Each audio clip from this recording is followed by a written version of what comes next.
Hello, everyone, and welcome back to Sudden Wealth. I hope you guys are doing very well in this week. I actually had a couple of Christmas parties at the office, one on Monday, one on Wednesday, and oh my god, I know it's a miracle that I even survived this week. So basically, it's been Monday, drinking everything, Tuesday, working, hangover basically. Wednesday, drinking everything, and today, not hangover, but kind of a bit tired. But in any case, I am back in full force. By the way, guys, if you do enjoy the content, please drop that like and subscribe. But in case you guys were wondering, my absence and my silence over the past couple of days, that is the reason why. So, next week I have some family over, of course, for the Christmas period. Oh, for the holiday season. Sorry. We cannot say Christmas anymore, apparently. And gonna have some fun, have some drinks, but I'm still aiming to, put out a few videos. Also, the markets tend to become quite quiet, basically, during this time period. And there's still this conversation around, are we going to have a Christmas rally? Are we not going to have a Christmas rally? Look, I think stocks have done nothing over the past few months but go up, right? Yesterday, this is so funny, right? So yesterday we sold off something like 1%, 1.5%, depending on the indices, right? And again, Twitter was filled with market crashes, stocks are crashing today. Stocks are crashing today. Sure, the S&P 500 is now 4,740. Yes, we crashed dramatically. 30 points. Wow. I get it. Look, the content, unfortunately, on these channels, it's all about the sensationalism, trying to throw you off guard. Are we due for a correction? Yes, of course we are. The point is, as long as bonds keep being stable, keep going up, the stock market, which is a derivative of the bond market, will most likely keep going up. We already got the all-time highs in the Dow Jones. We got all-time highs in the Nasdaq 100, at least closing, not necessarily intraday. The S&P 500, I think, is a matter of probably by next week or so, we may get there. And, I think this will keep on going like this.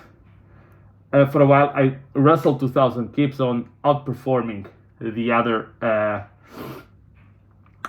indices, as you know, also covered here. I do think we're going to have a little bit more of a Christmas rally, but I don't think it's going to be a 10% move up or anything like that. So if people are predicting those I don't know. Look, half the channels either predict S&P to 7,000 by June. Others is a big crash, 80% down, blah blah blah. So take your poison, pick your favorite. Most likely none of these will occur. Most likely we'll keep on moving higher until the rate cuts actually happen, and then, in my opinion, we have a major sell-off. Now with crypto, we had a big bump on Bitcoin. We've been above 44,000 almost the entire day. Now we are at 43,700 or so at the time that I'm recording this.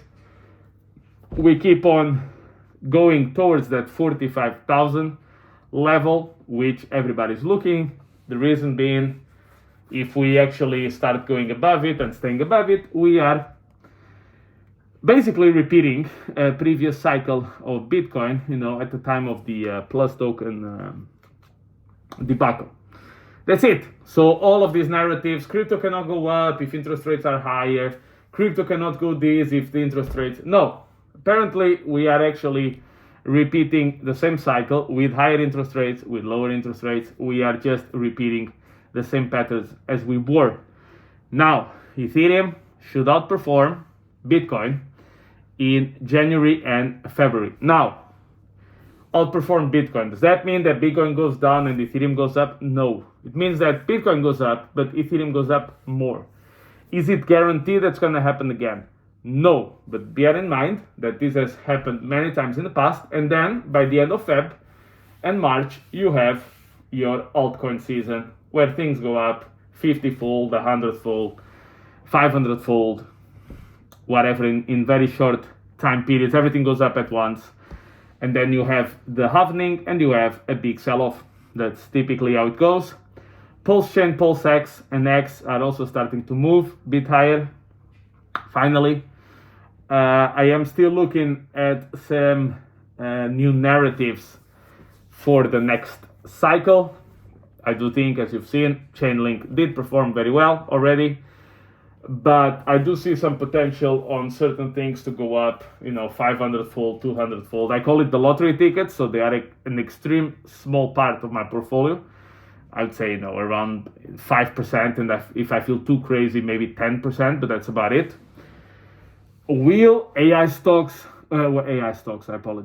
cryptos get a resurgence like we had in earlier in the cycle and just go quite a bit higher? It's possible, but I don't know. I think that those things already ran.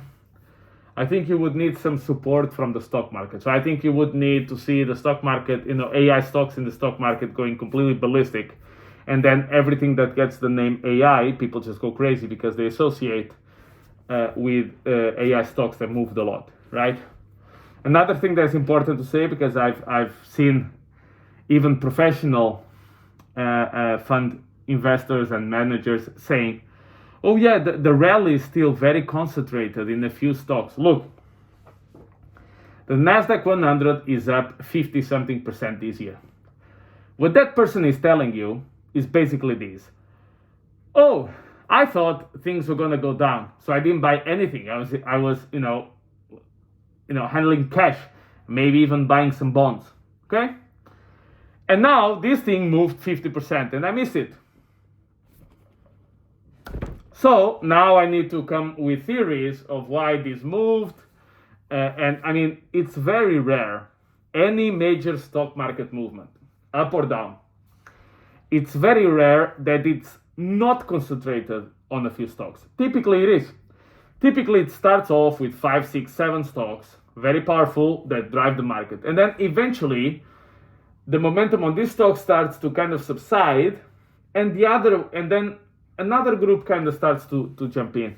And then more broadly together starts, but it almost always starts with 5 or 6 stocks going up first, and then pushing eventually the others up. Yeah?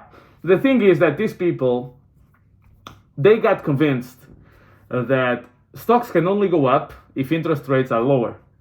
Now, I don't understand where they got this from, taking into account that the biggest stock market bubble we've seen was in the 90s, and interest rates were still fairly, they were not low by historical measures, but they were fairly, decent, around the 4% mark or so. I mean, not 7 or 8, but still 4%, right?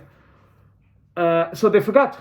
They think that interest rates down, stocks can go up, but then if interest rates up, everything needs to come crashing down. Now, eventually, yes, but that's again the problem, which is if you start to predict things too far ahead, and they always think that, oh, stocks go up, so this goes down, blah, blah, and then they assume, this is the wrong part, that everybody's going to share the same opinion.